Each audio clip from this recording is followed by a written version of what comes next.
Es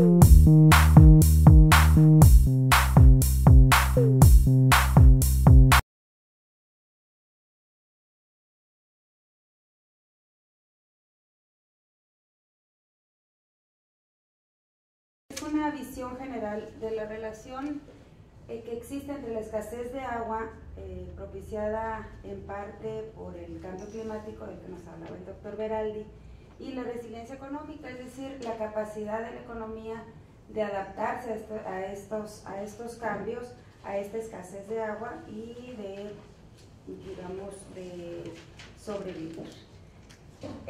Los problemas que se asocian a la escasez de agua, a la disponibilidad de agua pero de baja calidad, o incluso aquellos relacionados con la abundancia, como las inundaciones, como ya veíamos ahorita, se han convertido en los temas más discutidos en múltiples escenarios internacionales, no solo escenarios de corte académico, donde ya vemos que se aprecia el agua como un tema central desde varias disciplinas, sino que también ha permeado ya los ámbitos políticos, económicos, a nivel internacional.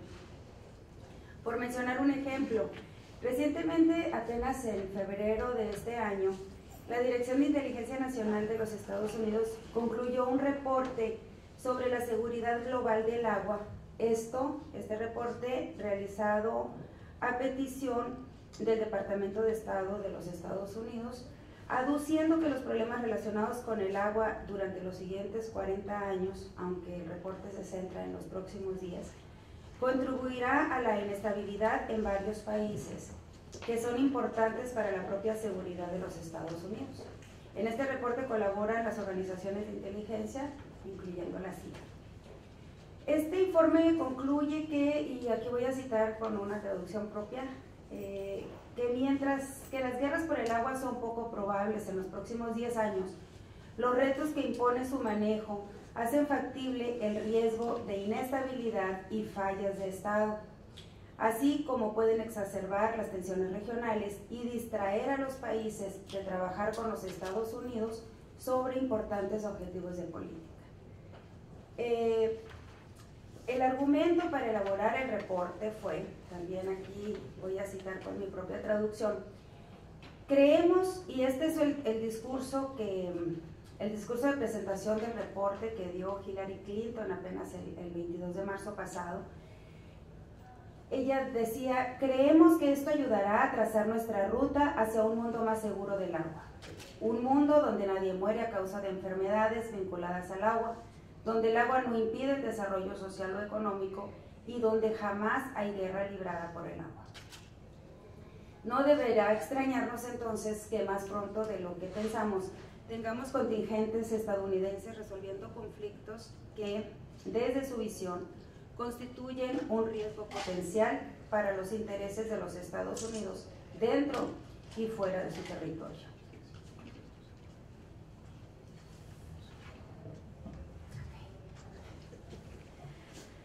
Bueno, además de ser indispensable para la vida humana, para nadie es una novedad que el agua también es un factor vital para la producción de bienes y para la prestación de un buen número de servicios, tanto personales como de servicios a los productores. En pocas palabras, el agua siempre ha sido un factor catalizador para el crecimiento económico, en tanto se convirtió en elemento crucial para la agricultura y para las manufacturas.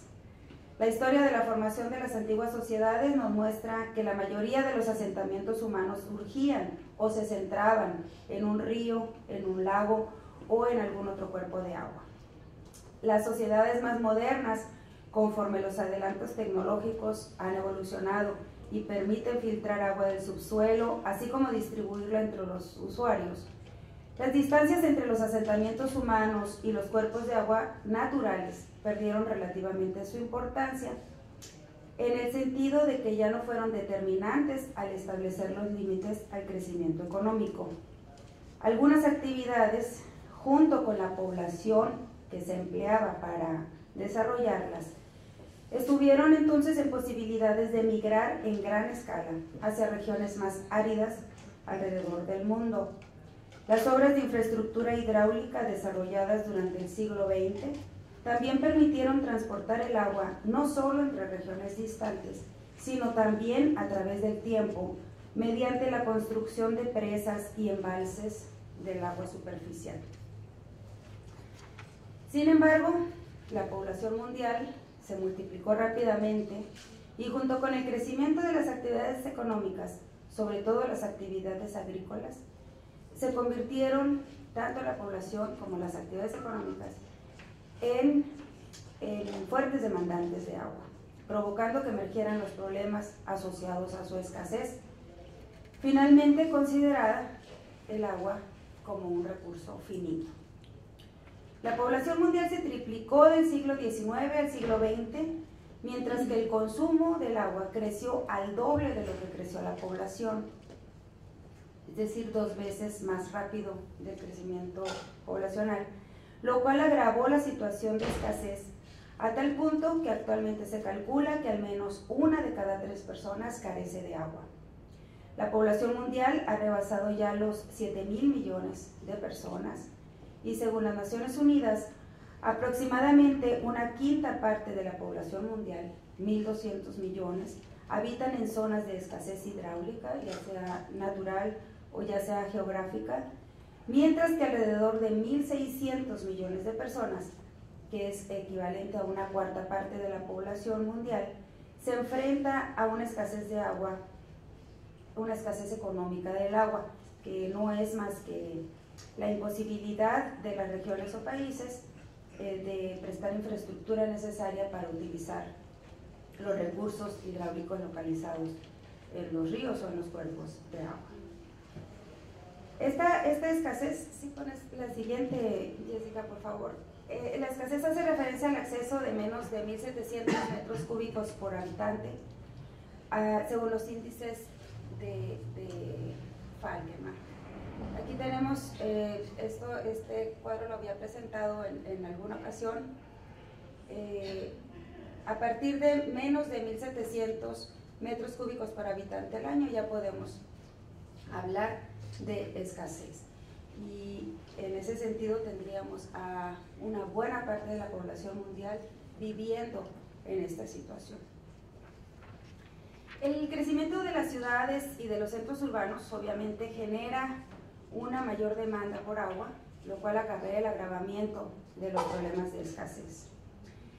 El hecho es que hoy en día el agua nuevamente dirige las decisiones económicas. La pregunta es ¿hacia dónde? La diferencia es que ahora las políticas se guían por la escasez.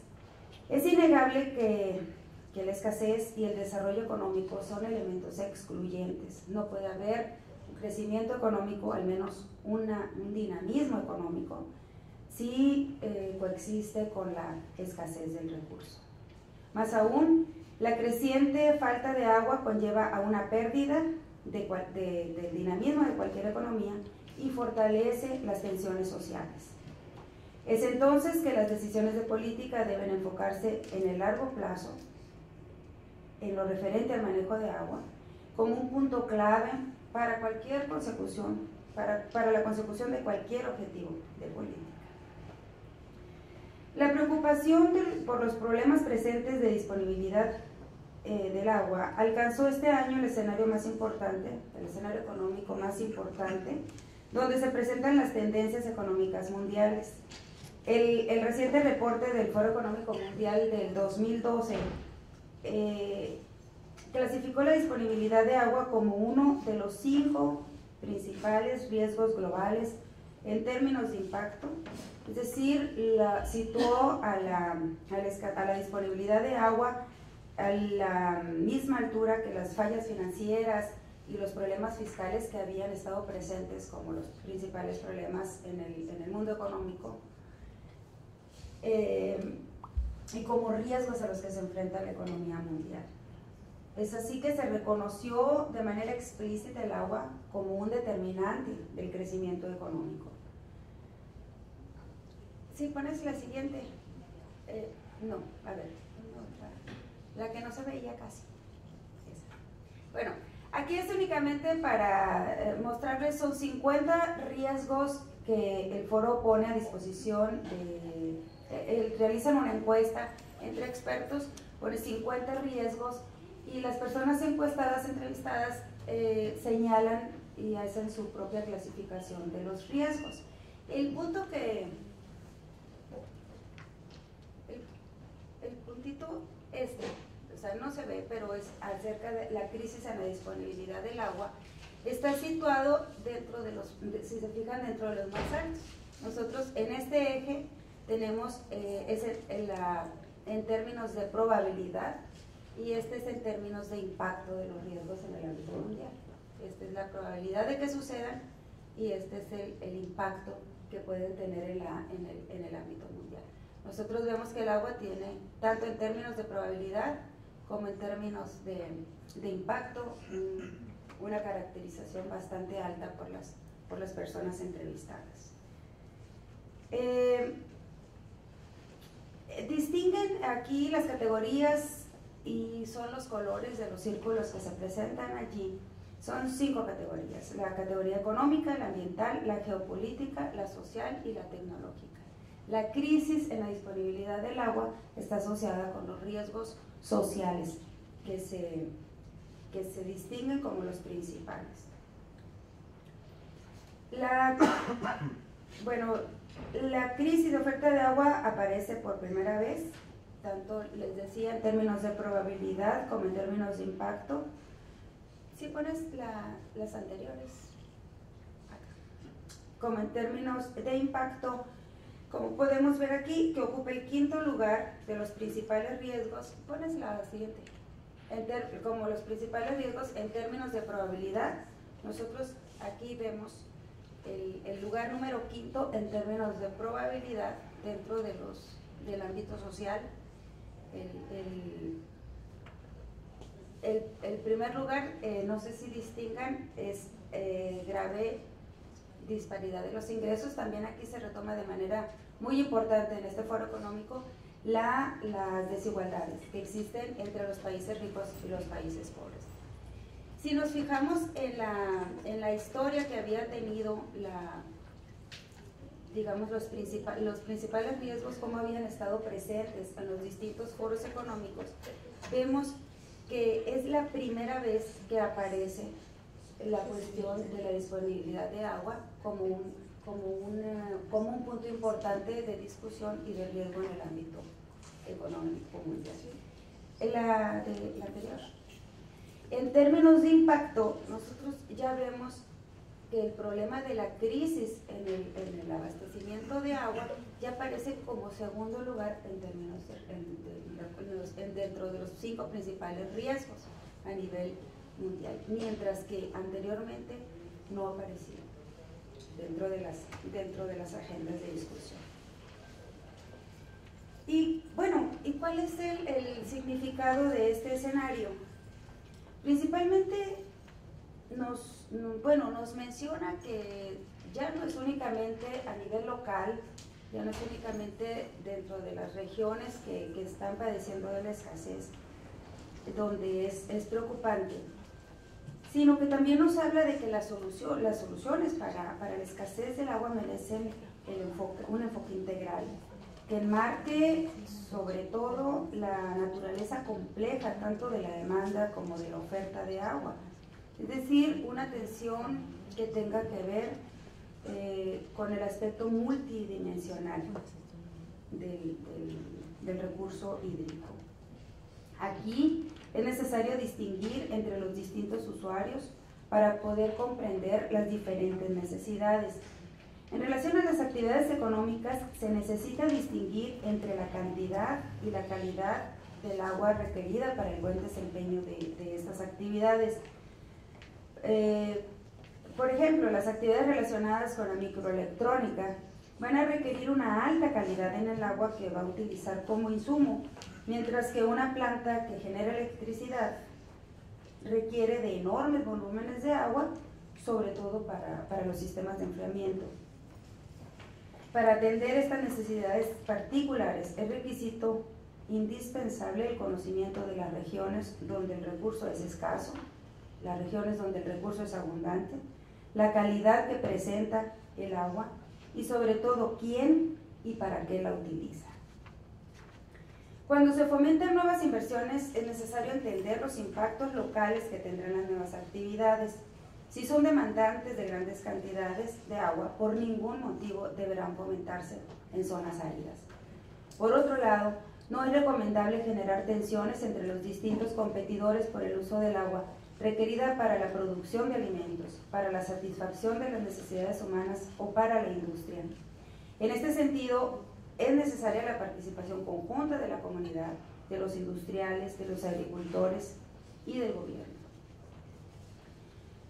No siempre poner el recurso a disposición de las actividades más desarrolladas refleja su uso eficiente en términos económicos, es decir, que existe una amplia variabilidad en términos de la productividad del agua. Esta variabilidad se refleja, ¿cuál es el siguiente? Creo que sí lo tengo. Esta variabilidad se refleja a nivel global cuando comparamos la productividad del agua entre distintos países desarrollados. La actividad económica generadora de valor por excelencia es la industria.